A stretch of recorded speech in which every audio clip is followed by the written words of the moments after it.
Olá pessoal, tudo bem? Eu sou o Bill, aqui do canal Pochacam pelo Mundo.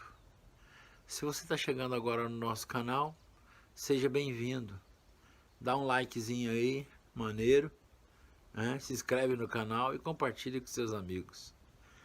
E a gente gostaria muito de saber qual a cidade que você está vendo este vídeo agora.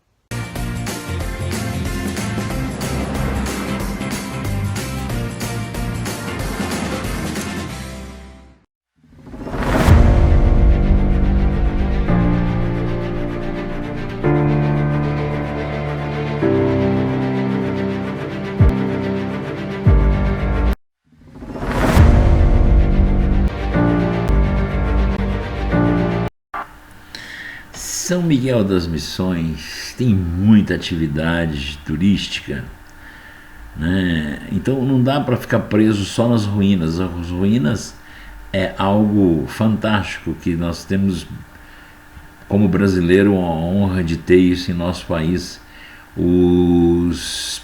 É visitado por pessoas de todos os países do mundo, né? E tem um Réveillon, gente, realmente é fantástico, sabe? Vale a pena estar colocando na agenda de vocês duas atividades, né? A do balonismo, que é anual, né? E a passagem de ano neste local, porque você vai ter muita atividade para cumprir, você vai provavelmente sair ainda deixando alguma coisa para o próximo ano.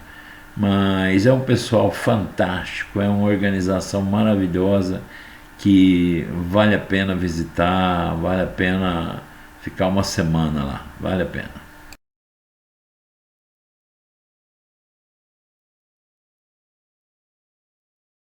Pessoal, essa é a rua que dá lá na entrada principal e única das ruínas, né? Onde tem a portaria. Mas do teu lado esquerdo você vai ver um prédio da Secretaria de Cultura, onde você vai em turismo, que você vai poder pegar um guia eletrônico ali e um mapa, e você deixa só um documento, ali não precisa pagar nada, e você vai realmente usar isso para conhecer todas as ruínas, caso você não tenha um guia ou uma agência de turismo, né, da cidade fazendo esse tipo de trabalho para você. Hoje ainda em São Miguel das Missões, arrumando caixa d'água que furou, mas está resolvida. Agora a bomba d'água parou, então nós estamos aqui nessa oficina, né, fazendo alguns testes na bomba d'água para ver se ela realmente estragou, queimou, né? Mas aparentemente não, tem um relezinho dela que tem que trocar. Mas é muito difícil você achar essa pecinha. Então vai ficar sem banho no motorhome até eu achar essa pecinha. Que talvez lá em Passo Fundo eu encontre essa pecinha.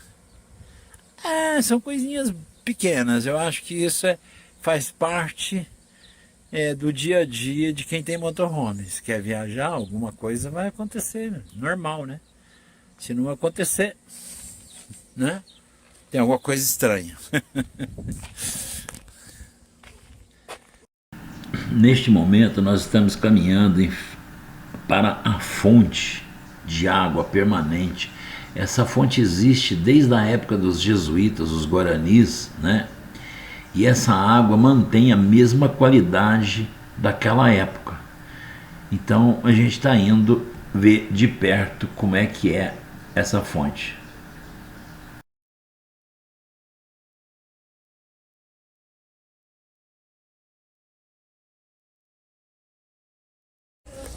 Pessoal, nós estamos aqui hoje com a Nadir.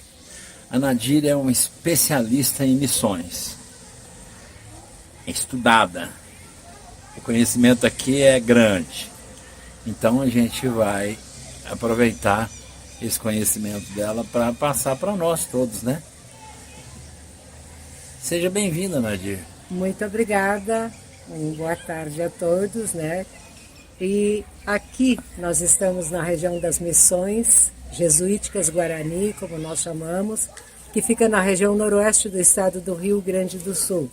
E muitas vezes, como a gente estuda de forma muito superficial, para entender todo o contexto das reduções, o ideal é voltar um pouco no nosso tempo histórico e chegarmos até o que nós chamamos ainda equivocadamente de descoberta da América, final do século XV, 1492. Nesse período, as duas maiores potências a nível mundial eram Portugal e Espanha. E tanto Portugal quanto Espanha queriam ser os donos dessas novas terras. Isso gerou muitos conflitos.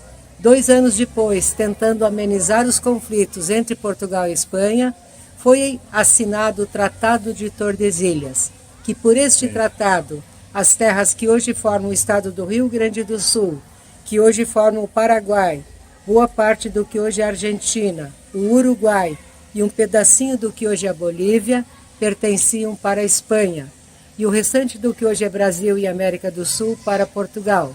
Só que, na verdade, esta linha imaginária do Tratado de Tordesilhas nunca foi respeitada, nem por um e nem por outro. Quem tivesse uma estratégia melhor, avançava o território e tomava posse dessas terras. Nesse sentido também, no início do século XVI, houve uma preocupação da Igreja Católica, porque até então a Igreja Católica era uma das instituições mais ricas e mais poderosas da nossa história. Com o surgimento do protestantismo por Martim Lutero, o Papa da época começa a se preocupar em manter o poder da Igreja. E para manter o poder da Igreja, surgem muitas ordens religiosas, que nós estudamos na história, a Reforma Protestante e a reação da Igreja Católica como contra-reforma. Então, nessa contra-reforma surgiram as ordens religiosas, entre elas a Companhia de Jesus, fundada por um ex-militar chamado Inácio de Loyola, que criou a Companhia de Jesus, que os religiosos eram chamados de Soldados de Cristo, Inacianos ou Jesuítas. E esses religiosos eram responsáveis pela expansão do catolicismo entre os povos indígenas e, com isso, garantir o poder da Igreja. Nesse sentido, os reis católicos daquela época fizeram um acordo com o Papa e eles usaram também os jesuítas para garantir a posse das terras. Que, na verdade, quando se fala em catequese dos povos indígenas, o ideal é usar a catequese entre aspas, porque, na verdade, a catequese era uma forma de se garantir aqui a posse das terras para a coroa espanhola, o restante do Brasil para a coroa portuguesa. Os primeiros jesuítas que entraram no Brasil entraram a serviço da coroa portuguesa. José de Anchieta, Manuel da Nóbrega, Antônio Vero. Os primeiros jesuítas que entram no que hoje é Rio Grande do Sul já entraram em 1626, mas antes de chegar no Rio Grande do Sul, eles vieram vindo pelo que hoje é Paraguai, que aqui nós estamos a menos de 100 quilômetros da fronteira com a Argentina, andando mais 100 já estamos no Paraguai. No Paraguai? Então eles entraram pelo que hoje é departamento de Itapua ou Itapuã, no Paraguai, fundando os primeiros povoados a partir de 1606. Vieram vindo pelo que hoje é Argentina e chegam aqui no Rio Grande do Sul em 1626. Fundaram 18 povoados em 11 anos de trabalho. Só que esses 18 povoados não se estruturaram, não se desenvolveram, por 2 motivos principais. A resistência indígena em relação aos colonizadores europeus, que quando a gente pega um livro de história, a impressão que a gente tem é que os jesuítas chegavam aqui, batiam um papinho com os Guarani e fundavam esses povoados sem problema nenhum. Na verdade, não foi exatamente assim, houveram muitos conflitos, muitas lutas, muitas mortes, tanto de indígenas quanto de alguns jesuítas. Desse primeiro período, como nós chamamos, de fundação de reduções, no que hoje é o Rio Grande do Sul, sobrou somente o gado bovino, que foi trazido para cá pelo jesuíta Cristóvão de Mendonça, ou Mendonça, conhecido como o primeiro tropeiro do Rio Grande do Sul, 1634. E esse gado, a partir de 1641, quando os jesuítas, com medo dos bandeirantes paulistas, que era outro problema para a estruturação dessas reduções, que eles iam em busca de riquezas, não achando o que eles imaginavam, eles passaram a caçar o indígena Guarani para vender em São Paulo como escravos. Então, a partir dos ataques dos bandeirantes paulistas, os jesuítas ficaram com muito medo e abandonaram as reduções aqui do Rio Grande do Sul, passando para o lado de lá do Rio Uruguai. E esse gado, trazido pelo Cristóvão de Mendonça, ficou solto por aí e foi dando origem a grandes rebanhos, que nós estudamos na história como vacarias. Vacaria do mar, vacaria dos pinhais, vacaria da serra. E depois foi o gado das vacarias o principal motivo que fez com que os jesuítas que tinham fugido daqui em 1641 retornassem em 1682 para fundar os chamados 7 povos das missões. Começaram fundando São Francisco de Borja, que hoje é o atual município de São Borja, depois fundaram São Nicolau, São Miguel, São Luís, São Lourenço, São João e o último Santo Ângelo. E como estes povoados eram de interesse da coroa espanhola, todos eles eram baseados numa planta única, um planejamento da distribuição espacial único. Mudava algum detalhe. Por exemplo, essas plantas vinham prontas da Espanha e aqui em São Miguel dá para a gente ter uma ideia de como era a estrutura espacial de uma redução. A igreja era a principal construção, até pela imposição do catolicismo. Em frente à igreja, uma praça.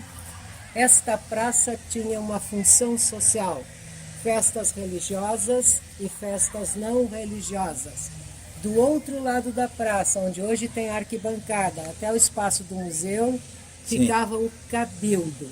O cabildo era uma sede administrativa da redução, aonde juntamente com um dos padres, que eram 2 em cada povoado, formavam os cabildantes, que os jesuítas perceberam que sem a ajuda dos caciques guarani, jamais eles conseguiriam administrar uma redução. Então eles deixaram que permanecessem os caciques, mas eu imagino os caciques como fantoches nas mãos dos jesuítas, imaginando a e mesma manipulando o cacique, o jesuíta controlava toda a população. Em troca disso, o jesuíta concedia ao cacique 2 rações de carne na refeição, ao invés de uma, as primeiras casas ao redor da praça, os primeiros lugares da igreja, as melhores peças de algodão tecidas nas reduções e um antropólogo que eu trabalhei 10 anos com ele, um padre jesuíta da Espanha, Bartomeu Meliá, ele tem muitas publicações. Ele dizia que os jesuítas também fechavam os olhos, porque os caciques guarani, antes da chegada dos jesuítas, tinham muitas mulheres, e esta poligamia simbolizava poder. Quando os jesuítas chegaram, eles proibiram os caciques de ter mais de uma esposa. E o pior, como dizia o Meliá era muito brincalhão, que eles tinham que devolver as mais jovens e ficar com a mais velha. E isso causou uma revolta muito grande aos caciques. Mas aí, durante o período reducional, o jesuíta botava, como nós brincamos hoje, a matriz morar na primeira casa e a filial na periferia da redução para não ter problemas. Né? Então eles tinham essa troca de favores entre jesuítas e os caciques guarani que formavam o cabildo. Ao redor da praça, naquela lateral, lá atrás, nessa lateral, imaginem que tinham casas suficientes para abrigar 6.500 habitantes. 6.500? Foi a população de São Miguel há 300 anos atrás. Hoje São Miguel tem 7.000 habitantes. E hoje tem uma característica diferente. que quase 50% da população miguelina, como nós chamamos, se concentra na área rural. E na época da redução, 100% da população miguelina morava na área urbana, porque era uma forma de controle dos padres jesuítas.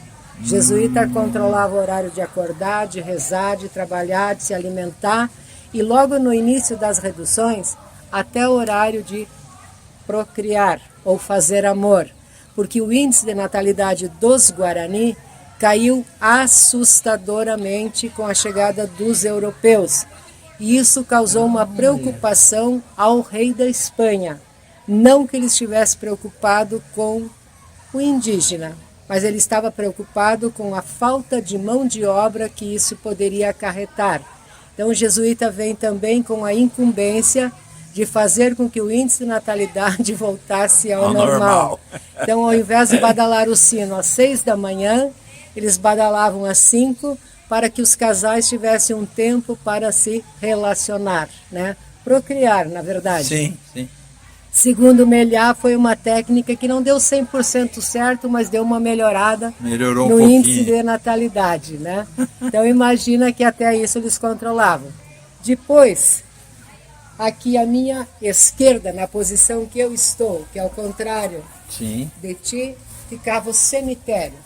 Tem todo aqui o muro, nesse muro. Nesse muro para dentro era o cemitério. Nem depois de mortos, os jesuítas permitiam que homens e mulheres fossem enterrados juntos. O cemitério era dividido em 4 partes. Dividido? Homens, meninos, meninas e mulheres.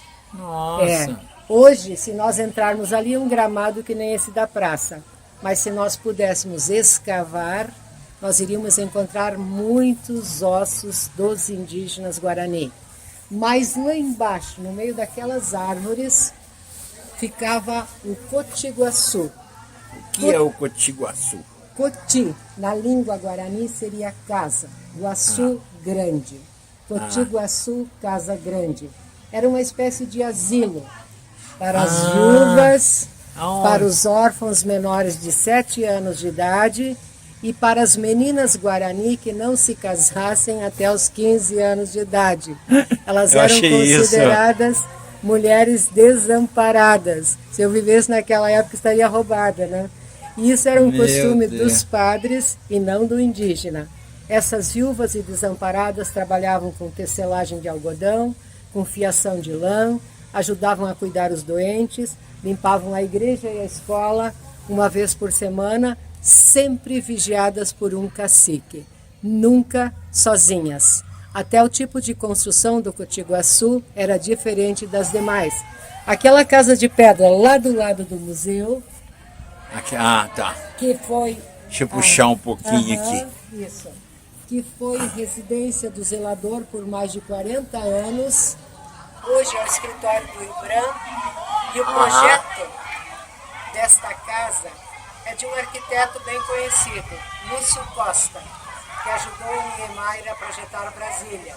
Né? Sim. E Lúcio Costa se inspirou na Casa das Viúvas para projetar a Casa do Zelador, assim como ele se inspirou na Casa dos Indígenas Guarani para projetar o prédio que hoje é um museu. Um museu. Né? Isso em 1938, no período em que o presidente era Getúlio Vargas. Né? Também, que é o único ditador que se preocupou com a cultura aqui, exatamente. É graças a ele que a gente tem alguma coisa. Então, senão não existia nem isso mais. Dizem que ele era o pai dos pobres e a mãe dos ricos, né? Então, vamos acreditar que realmente era, vamos acreditar que sim, porque senão isso daqui não estava nem de pé, né? Não nem estava, existia. Não estava. Do lado de cá da igreja, portanto, à minha direita, depois dá pra gente dar uma... Ficava no primeiro pátio, Casa dos Padres, Escola das Primeiras Letras, uma adega ou bodega, né? Uma sala de pensamento e um refeitório coletivo. Na redução tinha 2 padres, nunca mais do que 2 padres. Na Escola das Primeiras Letras, no processo inicial, tanto as meninas quanto os meninos aprendiam a ler e escrever.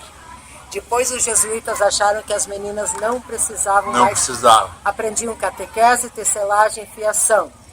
E os jesuítas tinham uma didática talvez mais avançada que a nossa hoje. Jamais eles colocavam mais do que 20 alunos em cada sala de aula, Uau! para que tivesse o melhor aproveitamento. Também os jesuítas usavam monitores, porque como eram 2 em cada redução, eles traziam profissionais da Europa, como professor das primeiras letras, professor de música, de pintura, de escultura, de artesanato. Estes profissionais preparavam um grupo de indígenas que depois se tornavam os monitores dos demais. Outra questão importante, que a escrita guarani começou nas reduções com os padres jesuítas, que até então, assim como a maioria das mais de 1.300 etnias indígenas que nós tínhamos no Brasil, eram ágrafas, o guarani também era ágrafo. Então o jesuíta começou a imaginar como que ele poderia registrar a fala do guarani. E as primeiras cartilhas, os primeiros catecismos escritos em guarani foram escritos em pedaços de couro de boi pirografado, queimando, desenhando. Depois, com a fundição de ferro em São João Batista, então eles tinham o equipamento, os instrumentos de trabalho necessários para a edição das cartilhas e dos catecismos, além de outras ferramentas para o trabalho, né? Na adega, era a exclusividade dos padres. Eu estava comentando com a criançada menor hoje, até brinquei que quando eu tinha a idade deles, que já faz muito tempo, a gente estudava... Nós já passamos muito tempo disso. A gente estudava que os primeiros vinhos daqui do Rio Grande do Sul foram produzidos nas Serras Gaúchas. E hoje está comprovado cientificamente que os primeiros vinhos foram produzidos nas reduções pelos Guarani. Nas reduções? As mudas foram trazidas da Europa. E além do vinho de uva, o Guarani fabricava vinho de laranja. Mas isso era a bebida de álcool, era a exclusividade dos padres. O indígena não podia beber nada que tivesse álcool. Inclusive, o Guarani já utilizava a erva mate in natura, e ela era nativa, em porongos com canudos de taquara, mas para entrar em transe durante os rituais. Tanto que os jesuítas chamavam de erva do demônio. Mas daí, entre a erva do demônio e o cauim, que era uma bebida feita de milho, de mandioca e raiz de inhame, eles preferiram deixar a erva do demônio. Só que daí eles mandavam cortar os galhos e passar numa chama, no fogo, sapecar, como nós falamos, para tirar a essência do demônio. Então, nós gaúchos que consumimos o chimarrão até hoje, é uma herança do Guarani missioneiro. O chimarrão, o churrasco, mas não o churrasco da grelha ou o churrasco da churrasqueira elétrica. O churrasco feito na vala, no chão. A carne mal passada, né? Também o hábito de tomar banho todos os dias.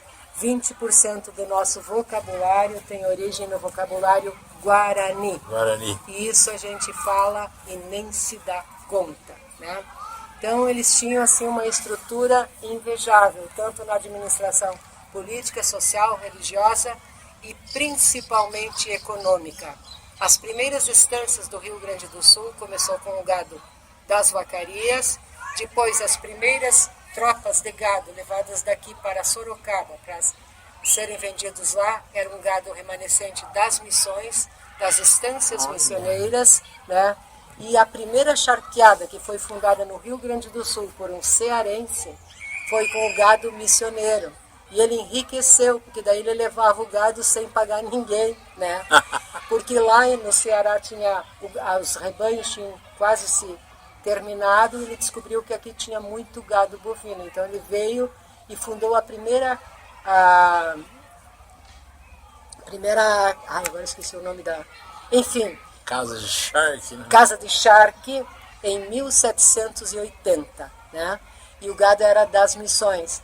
Mas os indígenas exportavam o couro do gado, o sebo para iluminar as cidades naquela época, que daí botavam as tochas, né, nas ruas, e o chifre para fazer cabos de faca, de adaga, pentes e botões.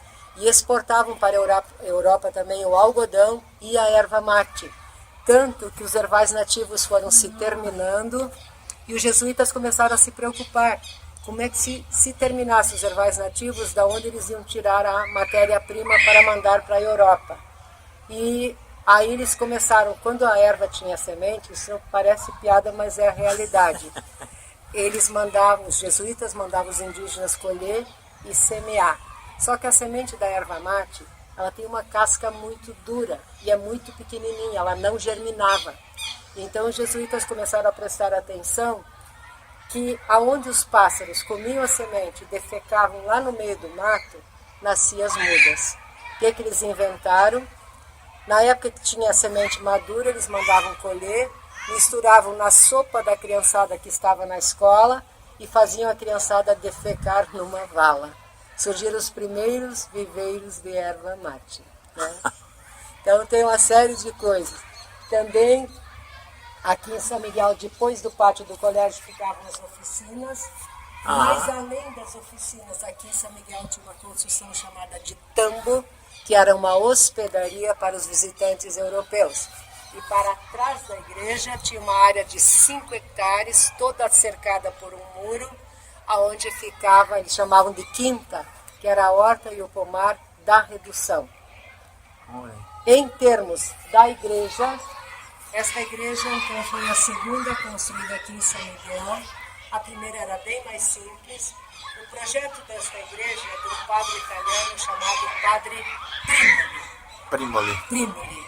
Ele projetou a igreja e 100 operários indígenas trabalharam na construção desta igreja durante 10 anos, 6 horas por dia, 5 dias na semana. 10 anos? 10 anos, só para construir essa igreja. Pouco tempo. Sim, porque pelas ferramentas disponíveis, né? Disponíveis e o tamanho das pedras. Não, tem pedras com mais de 1000 quilos, como tem pedras bem pequenas. E esta pedra, o indígena trouxe da pedreira Santa Bárbara, que fica nessa direção, a 21 quilômetros, pelo sistema de rolagem. O Dr. Arno Kern, que era um arqueólogo da URGS, hoje está só na PUC de Porto Alegre, ele fez toda a pesquisa pela trajetória por onde os indígenas traziam essas pedras, que pelo cansaço eles iam deixando no caminho, né? Depois, então, com as carretas puxadas por bois, eles começaram a usar as carretas. Mas todas as pedras são encaixadas. São todas encaixadíssimas. Todas encaixadas. E hoje os engenheiros e arquitetos do IFAM, quando eles têm que desmontar uma parede para consolidar, eles desenham, eles fotografam, eles filmam, eles numeram as pedras, porque eles vão levantar a parede, mas ela não vai ficar igual, né? Então ela é toda encaixada. E como na época não havia cimento, e o óleo de baleia era muito longe, eles usavam entre os encaixes a tabatinga. Tabatinga é um barro com uma areia esbranquiçada. Também a fachada, os arquitetos chamam de parede caiada. Por que parede caiada? Não tinha cal, mas eles trituravam, sabe aquele caramujo que tem na mesma? Concha. Eles juntavam e trituravam, misturando com a tabatinga e com o cactus, a gosma do cactus, para fazer o reboco, especialmente da fachada e de alguns lugares dentro da igreja para fazer pinturas. Mas a fachada era toda caiada. Toda caiada, toda branca. Dá para ver os detalhes que nós chamamos de estilo barroco missioneiro, porque é uma mescla do barroco europeu, o renascentista e o guarani. Três estilos totalmente distintos. Um trabalho fantástico. Essas flores, né? É romã, a flor de lis e o maracujá. Imagina, isso aqui tem 3 séculos. Né? Pois é. Essa madeira, por exemplo, é original. É cerne de Guajuvira.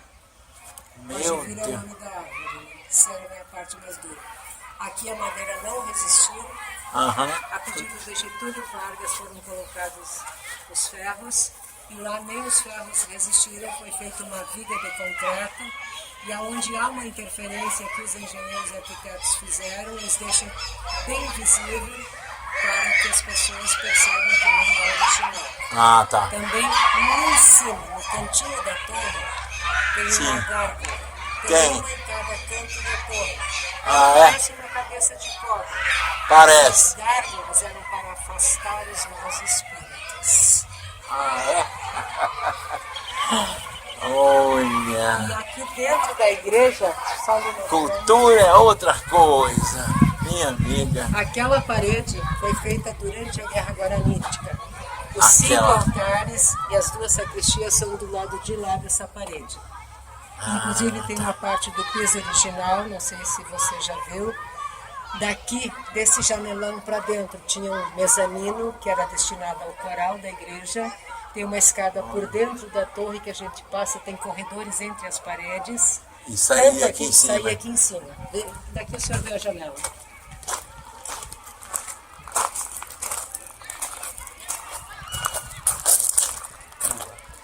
Olha só. Subia lá na escada da torre, vinha aqui e saía aqui nessa parte. Uma parte aqui fechada, não sei porquê, mas ela vinha até aqui e aqui então era o mezanino. Essas pontas de madeira são originais.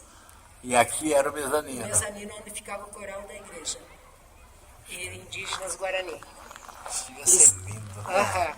E nesse canto da igreja, a entrada é dentro da igreja, tem os ferros, e no lado de lá é no pátio do colégio. Né? A entrada para a igreja. Para dentro das paredes. Ah, para Tem dentro? corredores nas paredes. Nas paredes? Aham, sim.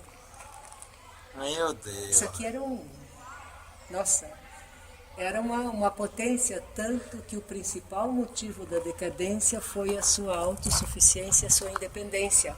Porque o rei da Espanha ficou com muito medo que os padres jesuítas estivessem criando uma nação independente dentro da nação espanhola. Tanto que até hoje, em alguns lugares da Espanha, quando eles querem chamar um cidadão de mau caráter, eles chamam de jesuíta. Ah, é? Olha.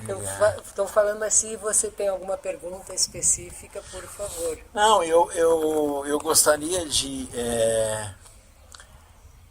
entender essa igreja. Ela reunia, eles faziam missas Sim. semanais. Missas. E lá no fundo tem O altar principal e mais 4 altares laterais. Vamos e lá? 2 sacristias. Vamos lá. Vamos lá? Vamos lá. E tem uma pia batismal, alguma coisa assim? Tem, mas as pias estão lá no museu, a Ah, grande tá. maioria. Aham. Mas ali ainda tem uma pequena, né, que foi deixada ali.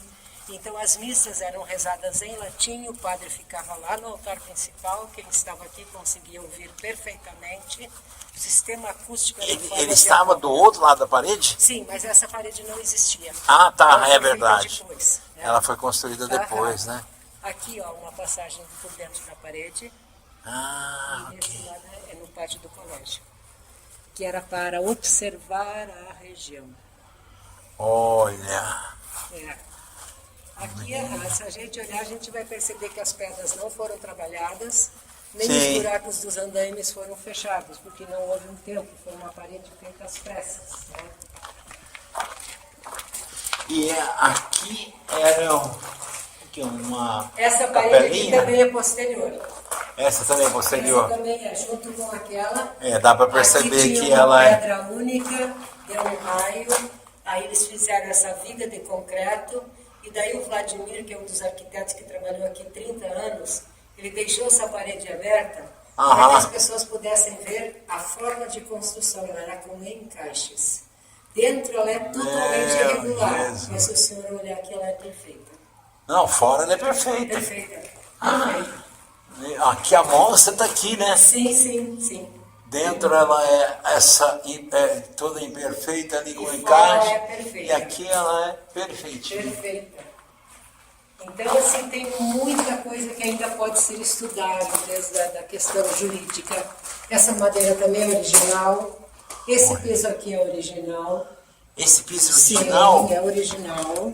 As formas geométricas, né? Do piso original. E aqui tinha 2 altares laterais.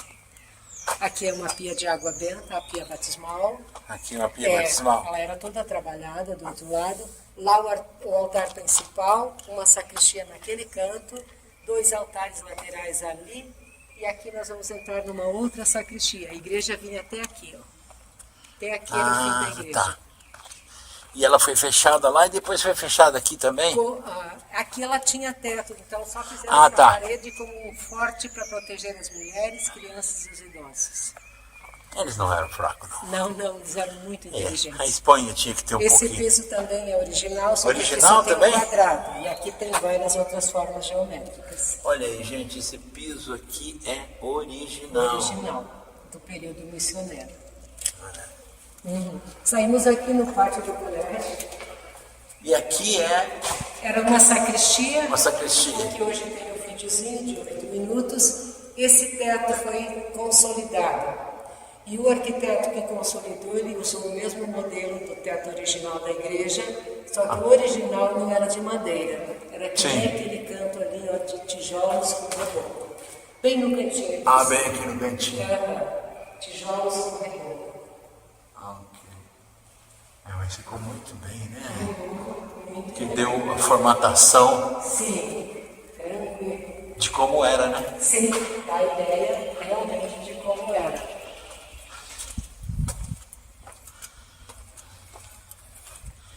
Olha só o tamanho da quinta. Seguindo a linha de árvores, tem todo o muro original, só que boa parte está no chão. Era praticamente 5 hectares de área cultivada, de frutas, verduras, legumes. Aqui era a casa dos padres, salas de aula. Bem lá no canto, a adega. Aquela parte mais alta, a sala do pensamento, que seria o quartinho do castigo, ou cadeira do pensamento, né? Do lado, um refeitório coletivo. Bem ali no meio tem o relógio do sol. E daqui também a gente tem uma ideia do tamanho da igreja. Esse do meio aqui é o relógio do sol. Tá. Nossa, aqui a gente consegue ter uma bem a grandiosidade disso, né? E na torre, nos 4 cantos, tem as gárgulas. As gárgulas.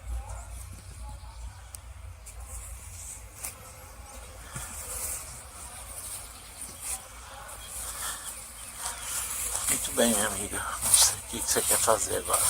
Só os comentários da gente em relação ao Guarani. Você se interessa por isso? Sim.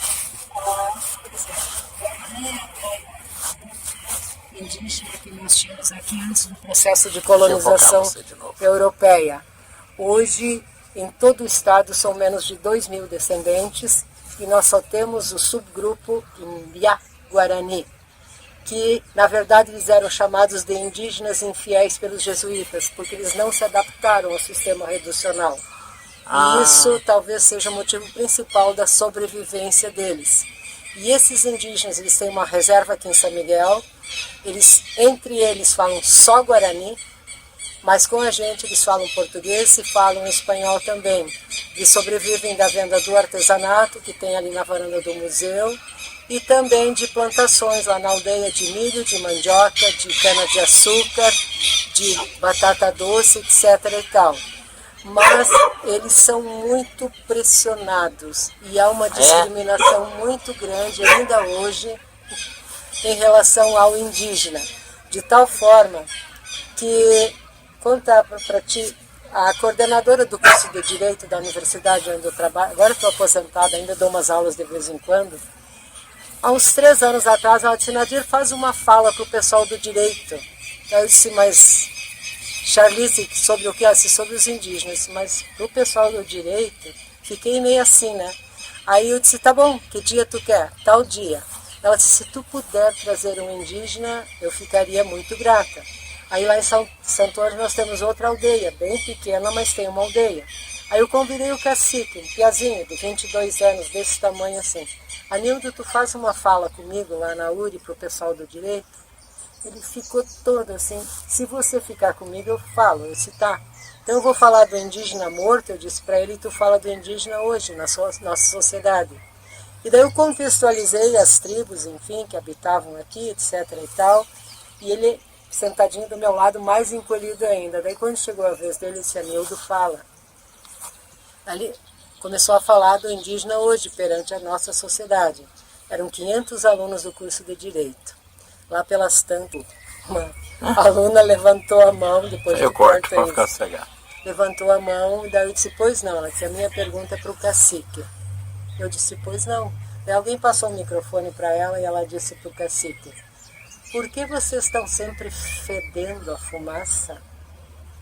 Por que vocês não tomam banho? E ele me olhou apavorado e disse, Anildo, responde. Aí ele pegou o microfone e foi respondendo. Eu disse, para vocês a fumaça é cheiro ruim, para nós é proteção. E não é qualquer fumaça.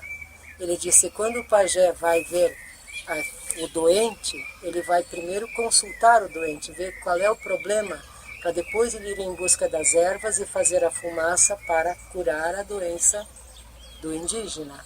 Então a fumaça para nós é proteção. Daí e as mãos sujas de terra, por que vocês não tomam banho? Aí ele disse assim, porque a terra para nós é nossa mãe, sem ela a gente não sobrevive. E ela não conseguiu, por que vocês não andam pelados? E daí estavam os juízes, procurador da República, que são todos professores lá do direito, tudo na primeira fila, e ele olhou para o procurador da República e disse, né, Osmar, se eu andar pelado você vai mandar me prender.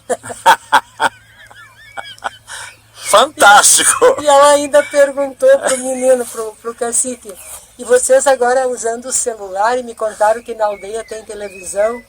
Daí ele de novo foi para o procurador e ele me olhava e dizia, fala, Anildo.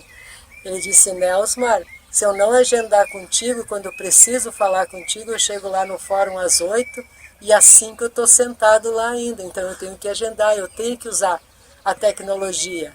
Ele disse, não é a tecnologia que vai me fazer deixar de ser Guarani. Nossa! Deu uma lição na criatura. Não, mas é ótimo, é ótimo. Mas teu conhecimento é rico, é gostoso ouvir quem conhece falar, sabe? Você fica 1, 2 horas ouvindo, é uma delícia. Ah, é uma delícia ouvir.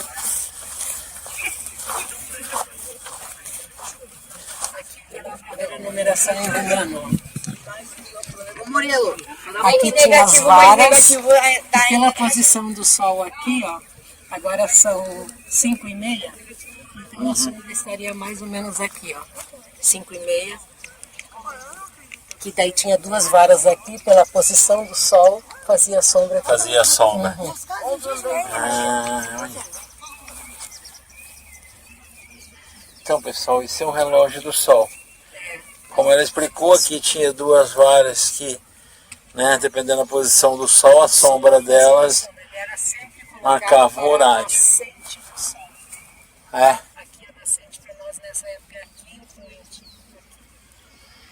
E aqui tem os números em romanos, mas está, né? quase apagado, ó. Aqui tem 10, tem 11, tem 12, aqui o 9. Ó.